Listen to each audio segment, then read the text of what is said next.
Très bien, merci. Alors, le code est déjà affiché. Vous pouvez vous connecter.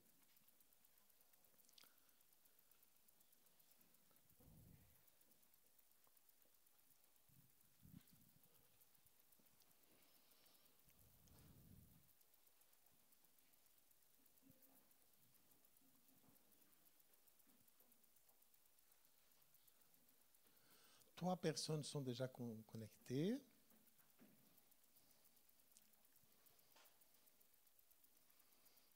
Nous attendons les autres. Aujourd'hui, c'est très facile aujourd'hui.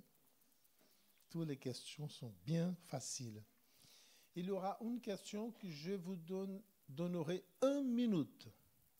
Mais parce qu'il faut bien réfléchir, d'accord? Quand elle sera arrivée, je vais vous dire. 7 joueurs connectés. On peut commencer? Il y a encore quelqu'un qui va se connecter? Tout le monde est là? On peut commencer avec le 7? D'accord. On démarre. La première question. Vous êtes prêts? Quand nous pensons Dieu, nous pensons une personne, 2 personnes, 3 personnes, une famille.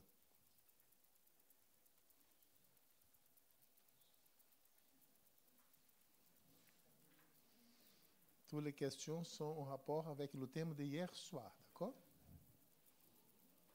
La bonne réponse, une famille. Regarde bien la ponctuation. Là, sort en première ce soir. 12e question. Dieu est un Dieu psychologique, relationnel, philosophique ou communautaire?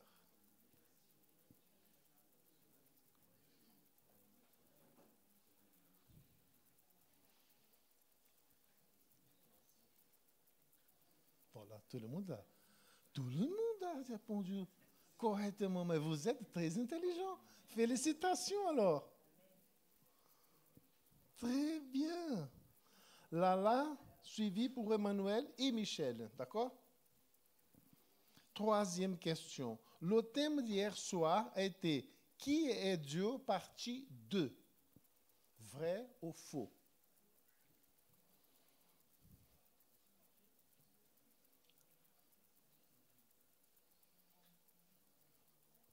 Faux. Voilà. Emmanuel, Lala et Michel, les 3 premiers classés. 4e question. L'homme est l'apocalypse de Dieu. Vrai ou faux?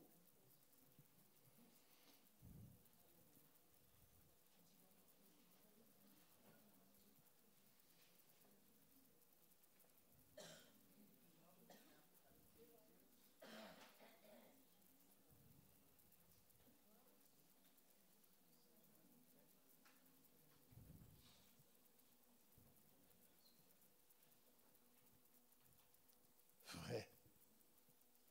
Bonne réponse. Regarde bien le score. Lala, la première, suivie d'Emmanuel et Michel, les 3 premiers classés.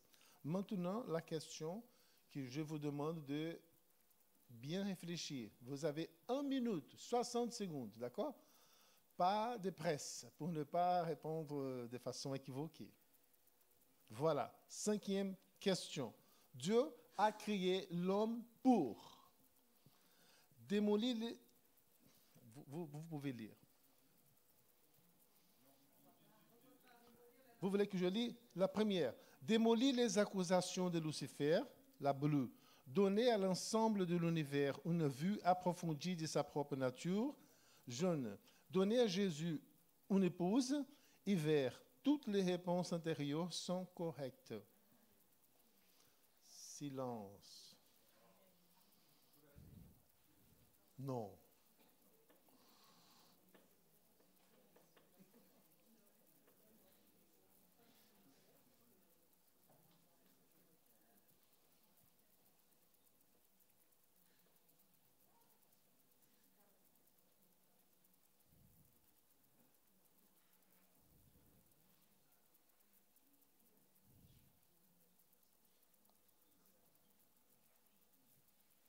Voilà.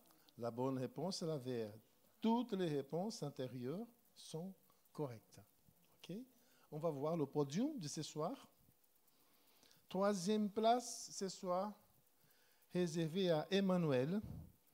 Douzième place à Michel. Et la première place, waouh, là là, félicitations.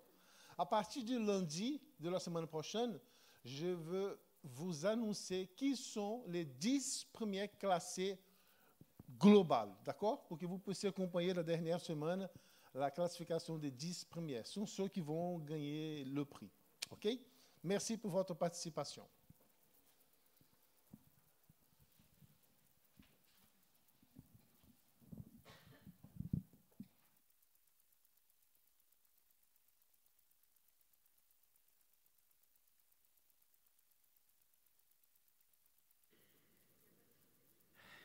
Pardon? Non, parce que ça tourne.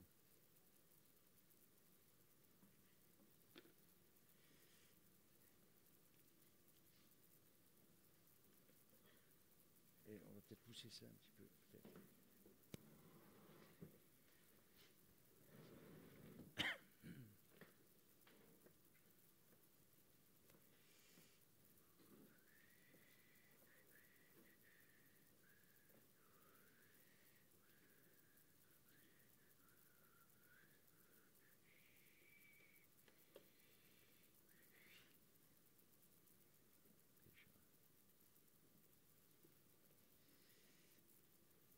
Ah, excuse-moi, je regarde. Ok, super. Bien, mesdames, mesdemoiselles, messieurs, bonsoir, comment allez-vous? Bien. Donc, avant toujours d'explorer les profondeurs du Christ qui est Dieu, je voudrais spécialement un salut spécial pour quatre visiteurs qui nous suivent quasiment régulièrement. Je pense à mon ami Jacques, je suis heureux de te voir, Daniel qui est derrière lui, Michel qui vient aussi très régulièrement, et un salut spécial pour Raphaël. J'ai donc, ne partez pas après parce que dans ma voiture j'ai vraiment 2 ouvrages spéciaux pour vous, d'accord? Donc surtout ne partez pas avant que je puisse vous remettre ces ouvrages. Donc ce soir, nous allons essayer de savourer davantage Dieu à travers le paradis, point d'interrogation. Le croyant, à moins qu'il soit maso, a envie d'aller au paradis, n'est-ce pas? Oui ou non? Ok, vous me rassurez. Vous n'allez pas me laisser seul y aller, on est d'accord? Bon, on est d'accord. Bien. Donc, quand nous parlons du paradis, nous parlons du paradis perdu, du paradis retrouvé en son temps, le paradis restauré, le paradis de Dieu, le paradis, l'Éden, le retour en Éden, le jardin d'Éden, le jardin des délices, la Nouvelle Jérusalem. On est d'accord jusqu'à là? Bien. Et si je vous demandais de me définir le paradis, vous me diriez, le paradis, c'est vraiment le lieu paradisiaque. C'est un lieu de félicité, un lieu de jubilation, un lieu de réjouissation, un lieu d'allégresse, le lieu de l'enchantement. Donc finalement, le paradis dans l'Écriture, il n'y a que 9 versets qui nous décrivent sommairement le paradis en Éden, nos premiers parents. On y croit ou on n'y croit pas, mais tout le monde a entendu parler de cette histoire d'Adam et Ève et le paradis, etc., etc. Mais quand on y réfléchit, finalement, que nous soyons croyants ou pas, nous sommes tous en quête d'un petit coin de paradis. Oui ou non? N'est-ce pas? On est en quête d'un petit coin de paradis, surtout quand l'été approche, quand on veut choisir son lieu de vacances, on essaie de trouver un petit lieu paradisiaque, tranquille, quoi. Voilà, pour être heureux, le bonheur, la paix, la joie, etc. Je dirais que vous avez dans le monde des coins où on parle de paradis fiscaux, par exemple en Suisse, pour ne pas nommer ce pays, ou par exemple le paradis de la réussite aux États-Unis, ou dans notre cher pays, on parle du paradis des allocations familiales et sociales. Au Brésil, le paradis de la fiesta, quoi, du carnaval. Ok, bien. Est-ce que vous vous souvenez, pour ceux qui sont de ma génération, ce chant de Michel Polnareff, Nous irons tous au paradis? Peut-être que vous avez entendu, peut-être vous connaissez certains quand même, hein, Michel Polnareff. Hein, il avait une très belle voix d'ailleurs. Il aurait pu faire partie de notre chorale. Et donc, il disait un petit bout de ciel sur la terre, le bonheur sera notre repère, il n'y aura plus de soucis, là où le règne la paix et la gaieté. Vous voyez, un petit bout de ciel sur la terre. Mais quand on y réfléchit quand même un petit peu plus à propos de ce ciel, le paradis de Dieu, Apocalypse 2, verset 7, quand on y réfléchit un peu de plus près, le paradis, parce que finalement, et je me permets pour nos amis qui nous visitent pour la première fois, vous avez la possibilité d'aller sur le site de l'Église adventiste de Versailles et vous retrouverez les précédentes conférences.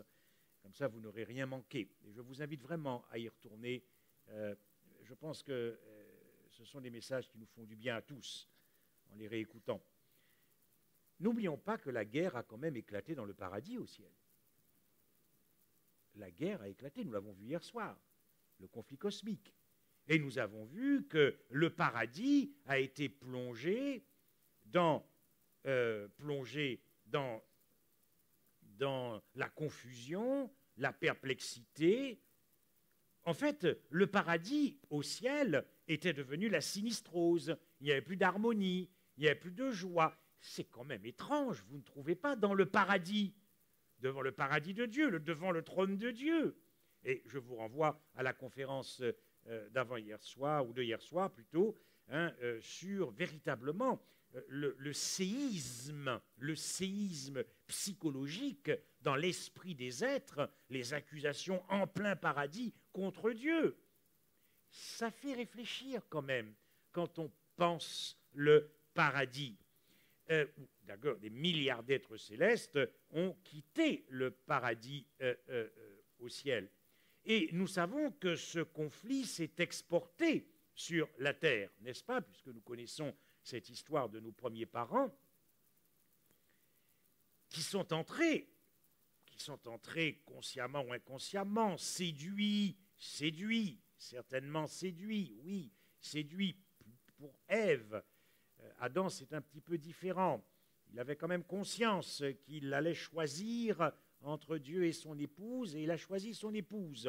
Mais globalement, on voit bien que ce paradis sur terre, ce paradis n'était plus le paradis, parce qu'il n'y avait plus de joie, il n'y avait plus de paix, il n'y avait plus d'harmonie.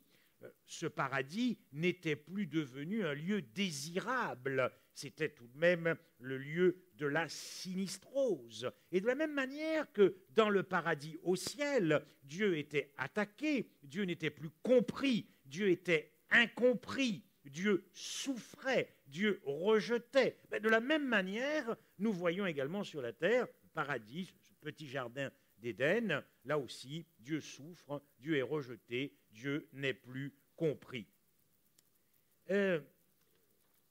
Cela quand même, chers amis, nous pousse à nous interroger sur ce que vous attendez du paradis. Pourquoi voulez-vous y aller? Quelles sont vos motivations, vos aspirations? Il y a ce célèbre livre qu'on a tous étudié en classe de Jean-Paul Sartre, « L'enfer, c'est les autres ». Observez bien qu'il n'avait pas dit que le paradis, c'est les autres. L'enfer, c'est les autres. Si vous et moi, nous entretenons une relation infernale avec un de nos proches, et que finalement, lorsque nous serons au ciel, vous allez continuer à entretenir cette relation infernale avec ce proche qui sera aussi au ciel avec vous, ce ne sera pas le paradis pour vous. Hein. Et ce ne sera pas le paradis pour lui non plus. Ça fait réfléchir finalement le paradis, ce lieu d'allégresse, de félicité, de jubilation, de réjouissance, de bonheur absolu. Parce que finalement, vous et moi, nous voulons aller au paradis. Mais au fait, mais vivre avec Dieu dans le paradis, est-ce que la vie avec Dieu, c'est vivable? Est-ce que vous vous êtes posé cette question? Parce qu'après tout, il y a quand même déjà eu un premier conflit cosmique, puis un deuxième sur la Terre, et nous savons que pour beaucoup de nos frères humains, le conflit cosmique n'est toujours pas réglé, ils en veulent beaucoup à Dieu. Ils sont en rébellion contre Dieu. Ils ne veulent pas entendre parler de Dieu. Donc, est-ce que vous voulez aller au paradis, mais est-ce que Dieu vous a rendu heureux avant d'y aller? C'est quand même une question qu'on doit se poser. Parce que vous l'avez bien compris, le paradis, c'est quand même pour toujours. Donc, il ne faudrait quand même pas qu'on déprime dans le paradis. Est-ce que Dieu nous a rendus heureux avant d'y aller? C'est quand même une question, quand vous êtes donc avec Dieu seul à seul, il faut causer avec Dieu, il faut causer avec le Christ, il faut causer avec le Saint-Esprit et lui dire ce qui ne va pas encore dans le cœur, car on ne peut pas tromper Dieu, on est d'accord. Et il ne faudrait surtout pas qu'on perde notre temps si nous passions à côté de Dieu, c'est-à-dire du paradis.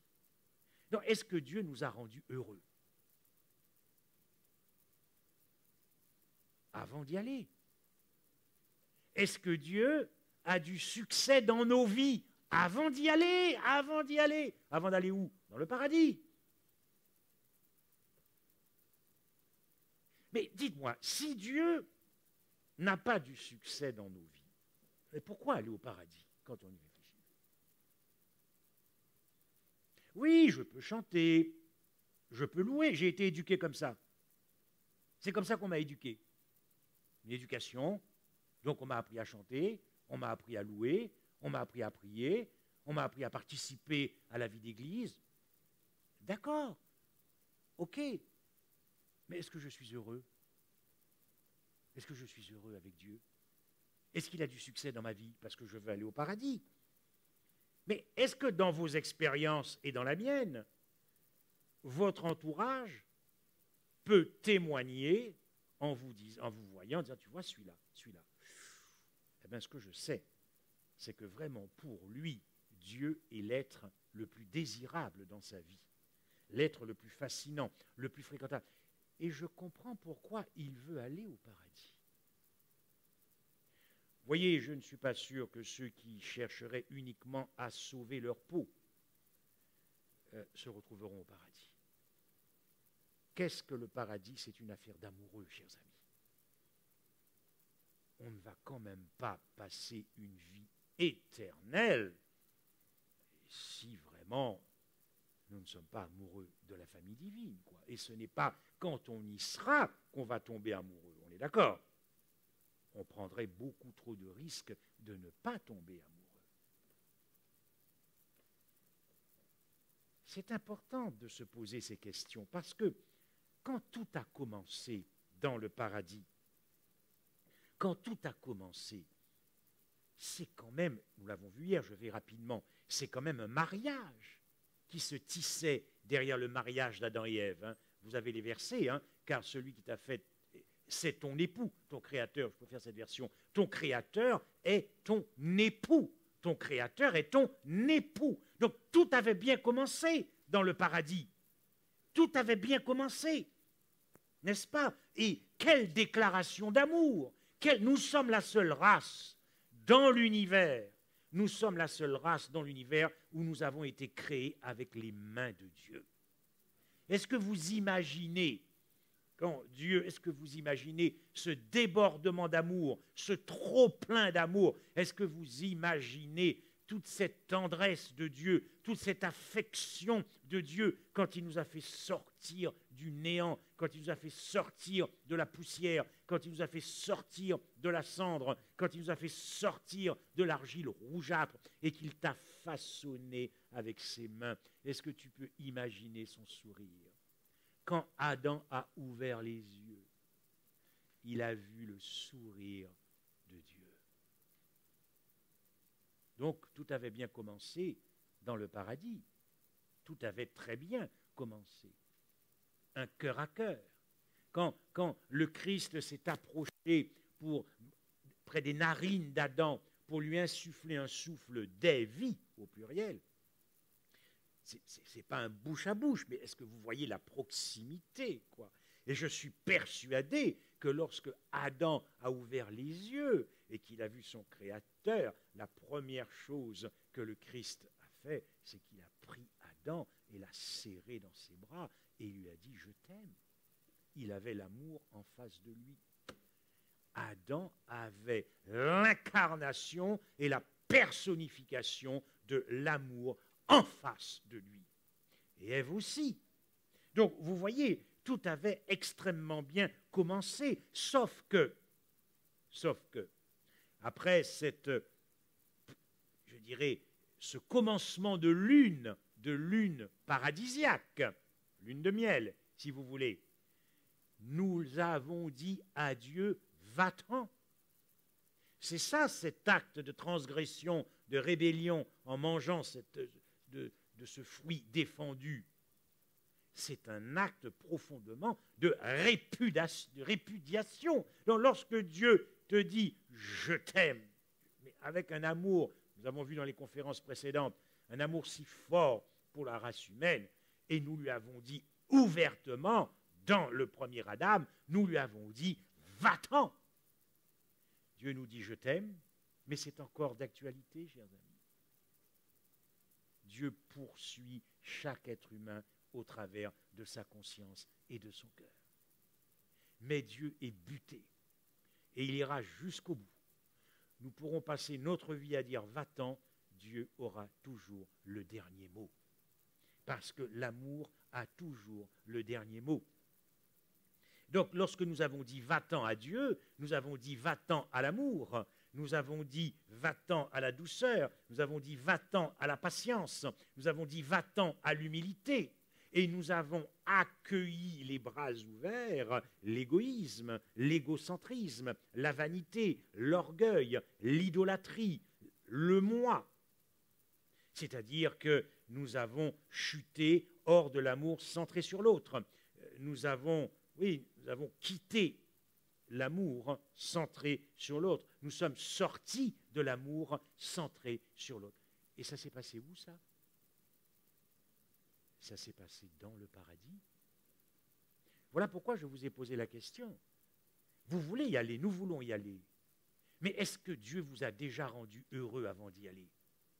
Est-ce que Dieu a déjà du succès dans nos vies avant d'y aller? Parce que si Dieu ne nous a pas rendus heureux, si Dieu n'a pas du succès dans nos vies, pourquoi voulez-vous y aller? Vous voyez, parce que c'est dans le paradis qu'Adam et Ève ont chuté. C'est dans le paradis qu'ils ont dit non à l'amour.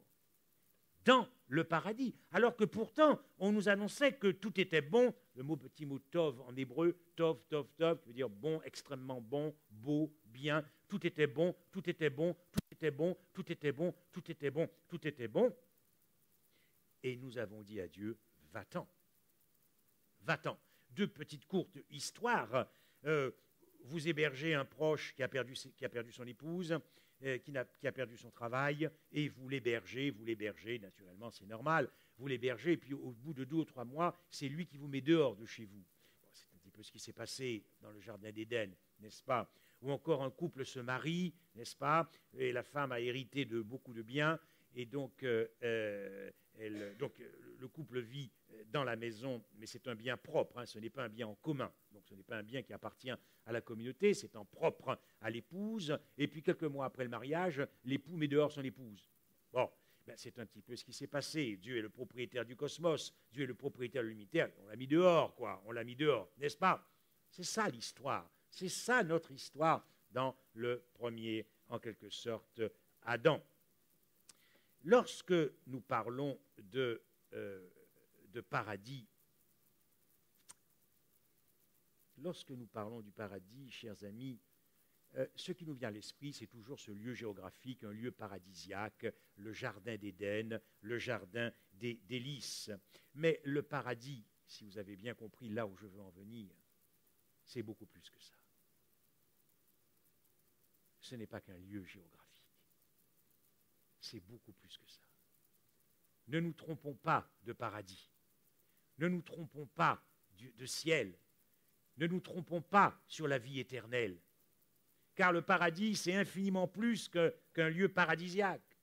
Si vous croyez que nous allons passer l'éternité allongée sur un transat avec un cocktail non alcoolisé, quand même, on va quand même pas, hein, on va quand même pas abuser. Donc on va quand même pas partir sur un cocktail non alcoolisé, n'est-ce pas? Et si vous pensez que vous allez passer l'éternité à savourer un sorbet coco pour les Guadeloupéens, ou un chaud d'eau pour les Guadeloupéens, ou un chocolat communion pour les Martiniquais, ou la feijoada pour les Brésiliens, le plat principal là-bas, eh bien, on a tout faux. Ah, ça, c'est une bonne question pour le quiz, ça. On a tout faux. On a tout faux. Yes, le paradis, c'est plus que ça. Considérez ce qui s'est passé dans le paradis en Éden. Est-il possible de fuir le paradis, en plein paradis? Regardez ça, on le sait, n'est-ce pas? Oh là. Alors, au moment de la brise du soir, ils entendirent l'Éternel parcourant le jardin d'Éden. Alors, l'homme et la femme se... Donc, il est possible de fuir le paradis en plein paradis.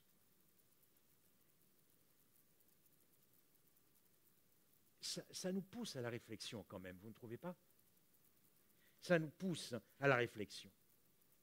Car lorsque Adam et Ève étaient en train de fuir et de se cacher de la face de l'Éternel, on ne peut pas dire que le paradis était pour eux à ce moment-là le pied, quoi, la gaieté, l'allégresse, la jubilation, la réjouissation, l'enchantement. Ce lieu d'enchantement par excellence était devenu le lieu du désenchantement.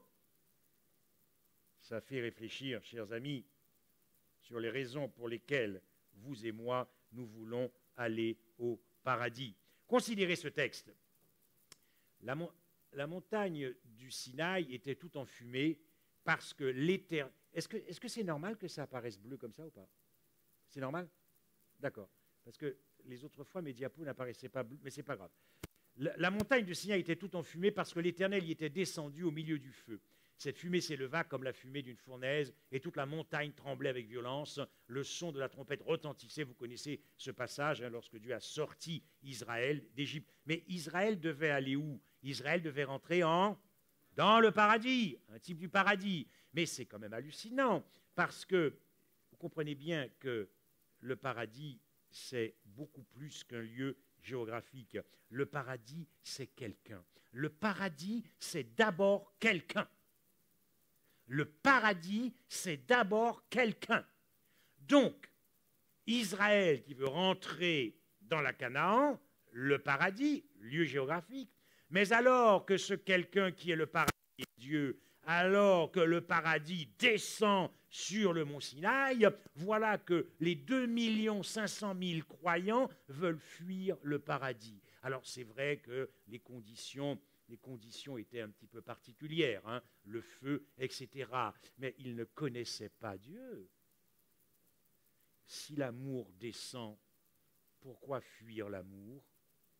Si Dieu est le paradis et que vous voulez aller au paradis, pourquoi fuir le paradis? Vous voyez, le paradis, c'est beaucoup plus qu'un lieu. Et à la fin, dans Apocalypse 6, verset 16, lorsque le Christ, c'est-à-dire lorsque quand vous dites que le Christ va revenir, de quoi parlons-nous exactement? L'amour, le paradis. Lorsque le paradis revient, comment se fait-il qu'on nous dit ici que « Et il disait aux montagnes, aux rochers, tombez sur nous et cachez-nous devant la face de celui qui est assis sur le trône et devant la colère de l'agneau ». Ça concerne aussi les croyants, cette affaire-là.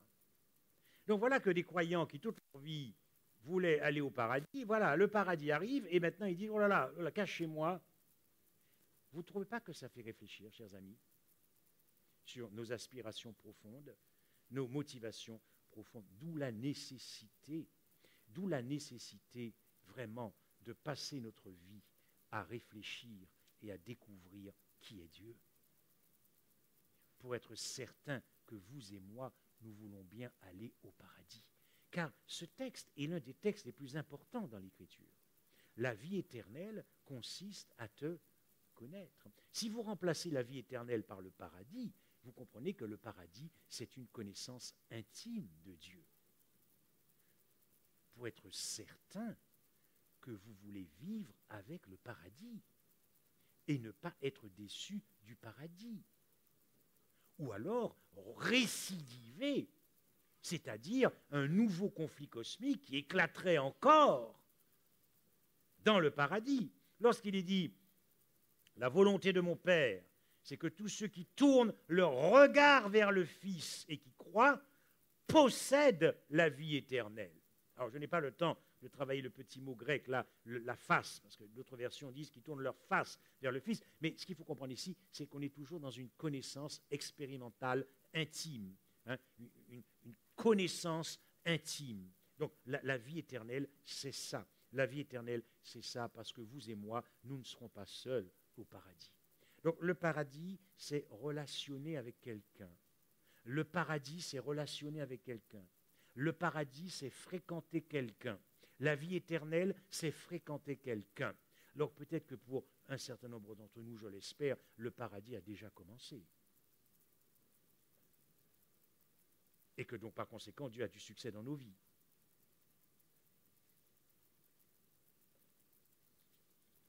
Le paradis, c'est Elohim. Le paradis, c'est la famille divine. Le paradis, c'est savourer Dieu. C'est savourer Dieu. Le paradis, c'est se délecter de Dieu. Le paradis, c'est s'amouracher de Dieu. Le paradis, c'est se régaler de Dieu. Donc, si la vie éternelle, c'est le paradis a déjà commencé pour nous. Donc la vie éternelle a déjà commencé pour nous. Quand bien même nous devrions passer par le sommeil. Avec cette introduction, je vais maintenant aboutir. Je vous avais promis de la joie et on va vraiment y aller, je vais conclure. Est-ce que vous voulez visiter avec moi le paradis? Quels sont ceux qui veulent une petite visite? Considérez que je suis un agent immobilier. Je suis un agent immobilier. Et je voudrais vous faire visiter le paradis ce soir. Quels sont ceux qui veulent une visitation gratuite? Gratuite du paradis. Je vous invite à un voyage dans le paradis. Je vais me mettre ici pour que tout le monde voit. Tu me feras connaître le chemin de la vie. La plénitude de joie. J'aime beaucoup la version qui dit qu'il y a d'abondantes joies devant ta face. Donc, Dieu est la personnification de la joie. Dieu est l'incarnation de la joie. Donc, quand tu es en face de Dieu, tu veux aller où? Tu veux aller où? Ailleurs. Tu veux aller où? Ailleurs. Où veux-tu aller ailleurs? Tu peux choisir le lieu paradisiaque le plus beau, mais tu n'es pas en présence de la joie. Tu n'es pas en présence de la personne même de Dieu. Le texte ne dit pas que ici, bien sûr que Dieu est joyeux, mais ce n'est pas ça. C'est pas ça. Là, on nous dit qu'il y a d'abondantes joies devant ta face. Continuons la visite. Splendeur et majesté rayonnent de son être. Autrement dit, Elohim est la personnification de la splendeur. Autrement dit, quand tu vois Elohim, la vue sur Elohim, la splendeur sur la vue d'Elohim est une splendeur qui est infiniment supérieure à toutes les splendeurs des lieux paradisiaques. Ce qui veut dire que lorsque tu vois Élohim, la splendeur d'Élohim fait pâlir la splendeur de tous les lieux paradisiaques. Tu vas aller où? Où veux-tu aller ailleurs que se trouve la splendeur? Où veux-tu aller ailleurs que se trouve la joie? Psaume 36. Il savoure les richesses des festins de ta maison au torrent de tes délices. Or, c'est ce que nous avons défini. Nous avions défini le paradis comme étant délicieux. C'est la personne même de Dieu qui est le paradis. C'est la personne même de Dieu qui est le paradis avant même de considérer le lieu géographique. Donc, Dieu lui-même est la personnification de l'enchantement. Tu vas aller où? Tu vas aller sur les cocotiers? Tu vas aller au Brésil? Sur les plages du Brésil? Tu vas aller aux Antilles? Est-ce que tu vas trouver là la personnification de l'enchantement? La personnification de la joie? Ok, continuons la visite. Splendeur et majesté rayonnent, et puissance et beauté, là aussi. Ça devrait peut-être davantage toucher nos sœurs ici, les femmes plutôt que les hommes. Plutôt. La beauté. Dieu est l'incarnation de la beauté. Autrement dit, la vue sur Dieu est la plus belle vue paradisiaque qui puisse exister dans l'univers, car encore une fois, la beauté d'Élohim fait pâlir toutes les beautés des endroits paradisiaques dans l'univers. Tu veux aller où? Il faut être fou pour vouloir aller ailleurs que là où se trouve Dieu. On est d'accord. Continuons la visite guidée. L'éclat et la gloire de ta majesté. L'éclat et la gloire. Vous imaginez quand on est en la présence de Dieu avec tous ces versets. Ce qui veut dire que quand on a le regard, la vue sur Dieu en sa présence, l'éclat de sa personne fait pâlir l'éclat de 1000 soleils. L'éclat de sa personne fait pâlir l'éclat. Tu vas aller où? Vous voulez aller où? Mais non, on a envie d'aller là où il est. Mais n'attendez pas que le paradis arrive, ce sera trop tard. Ce sera trop tard. C'est maintenant que le paradis se vit. C'est maintenant qu'on relationne amoureusement avec la famille divine. Moi, je trouve ça extraordinaire comme paradis, comme lieu paradisiaque. Ô Éternel, tu as fait, etc. Nul n'est semblable à toi. Nul n'est comparable à toi. Qu'est-ce que ça veut dire? Ça veut dire que lorsque vous êtes devant Dieu, aucun lieu paradisiaque ne peut être comparé à la personne de Dieu. Yes! Ce qui veut dire quoi? Ça veut dire que tu peux mettre Dieu dans une cabine téléphonique, eh bien c'est la cabine téléphonique qui devient le lieu paradisiaque. Est-ce que vous êtes d'accord avec moi? Je ne sais pas ce qu'elles m'ont fait, les cabines téléphoniques, parce que j'en parle souvent dans les conférences, peut-être parce qu'il n'y en a plus, mais voilà. On continue. Car un jour dans tes parvis, voilà, c'est-à-dire un jour avec Dieu vaut mieux que l'éternité sans Dieu dans n'importe quel paradis. Ou plus précisément, dans n'importe quel lieu paradisiaque. On continue la visite du paradis. Goûter et constater que l'Éternel est bon. Donc, si vous avez goûté dans votre vie, et donc ça veut dire que là, je dirais que, si je puis me permettre, ça n'engage que moi, nous devons faire preuve de tempérance. Mais là, c'est une exception. C'est une exception. Soyons gourmands. C'est une exception. Goûtez Dieu. Ce qui veut dire que lorsque vous goûtez Dieu, il est donc nécessairement plus délicieux que n'importe quel fruit du paradis. Mais vous pouvez, chers amis visiteurs, commencer à le goûter maintenant, en apprenant à le connaître, en apprenant à le fréquenter. Qui regarde vers lui est rayonnant de joie. Qui regarde vers lui est rayonnant de joie. C'est-à-dire qu'aucun lieu paradisiaque dans l'univers ne peut vous procurer plus de joie que d'être en la présence de Dieu. Cantique des cantiques, son palais est plein de douceur et toute sa personne est empreinte de charme. Tel est mon bien-aimé et tel est mon ami. Le paradis, c'est vraiment un cœur à cœur avec Dieu, parce que c'est Dieu qui est l'incarnation même de l'enchantement et du délice. Parmi tous les humains, tu es bien le plus beau. Si Dieu est le paradis, comme on vient ici de le voir, il faut vraiment être fou pour passer à côté d'un tel Dieu, n'est-ce pas?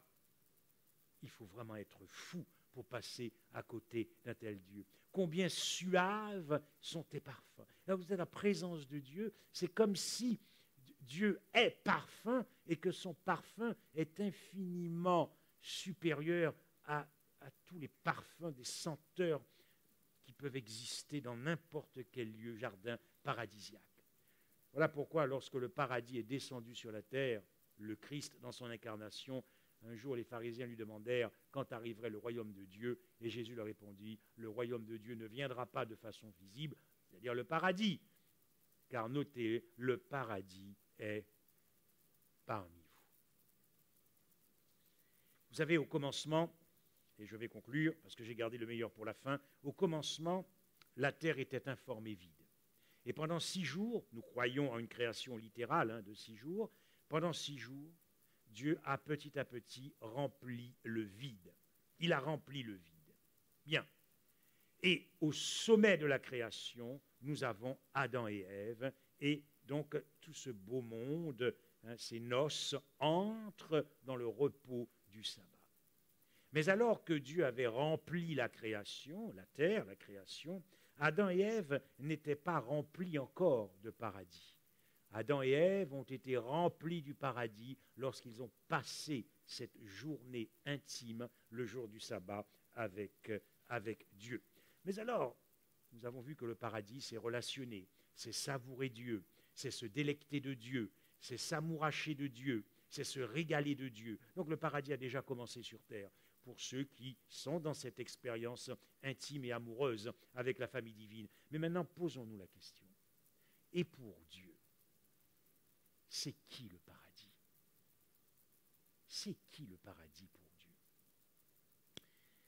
Demain soir, la conférence, c'est « Que vaux-tu? Que pèses-tu? Quel est ton prix ?» Nous allons continuer.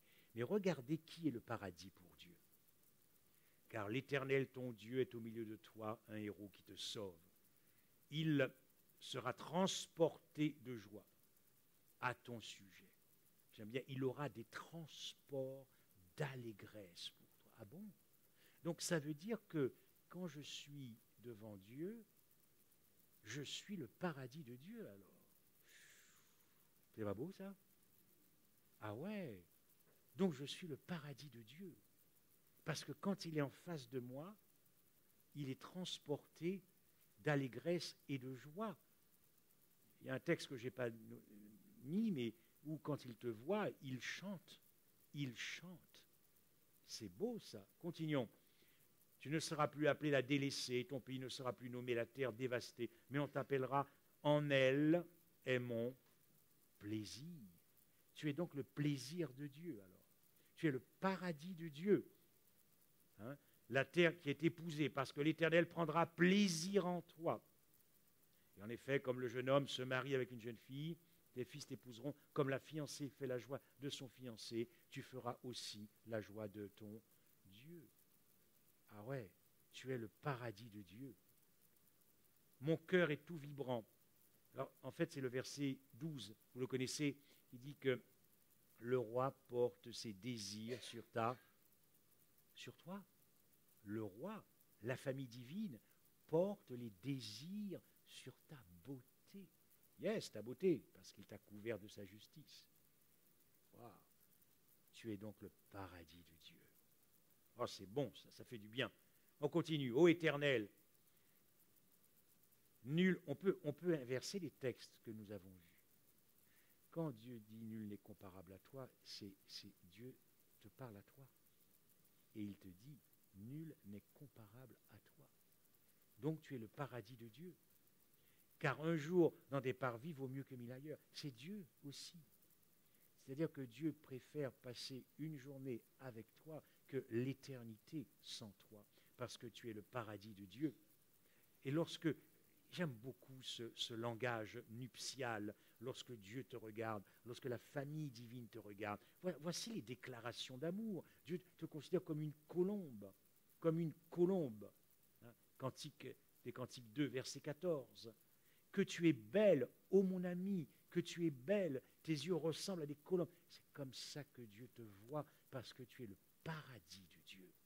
On continue. Que tu es belle, ô mon ami, tu es parfaitement belle, sans un défaut. Ouais. Pourquoi tu es le paradis de Dieu? Parce qu'il t'a revêtu de la justice de son Fils. Voilà pourquoi tu es parfaitement belle, sans aucun défaut. Tu me fais perdre le sens. Dieu, quand Dieu te voit, il perd tous ses sens, quoi. Parce que tu es son paradis. Moi, je suis à mon bien-aimé, et c'est mon bien-aimé qui est à moi. Mets-moi comme un sceau sur ton cœur. Ça va dans les deux sens. C'est ce que Dieu attend aussi de toi, son paradis. Mets-moi comme un sceau sur ton cœur. Ne voulez-vous pas faire de l'Éternel votre paradis ce soir? Quels sont ceux qui veulent faire de l'Éternel leur paradis? Amen. Amen. Pourquoi? Parce que c'est là le bonheur absolu. Et parce que quand on entre dans cette relation avec la famille divine, la motivation est la motivation que Dieu attend. Non pas par crainte, non pas par peur, non pas par peur d'être puni, non pas simplement choisir Christ parce que comme ça je vais peut-être avoir la vie éternelle et ne pas rester dans le tombeau pour l'éternité. Non, non. Si Dieu est notre paradis, et si pour Dieu je suis son paradis, alors en réalité c'est du relationnement amoureux, parce que ce texte aussi est très fort, et c'est le dernier. Naturellement, je le sors du contexte où Paul écrit à Philémon, je te le renvoie à propos de l'esclave, mes propres entrailles, vous et moi, chaque être humain est les entrailles de Dieu. De sorte que lorsque le paradis va revenir bientôt, c'est-à-dire l'amour, eh bien l'amour viendra chercher des amoureux. Amen. Demain soir, que vaux-tu? Quelle est ta valeur? Quel est ton prix? Merci.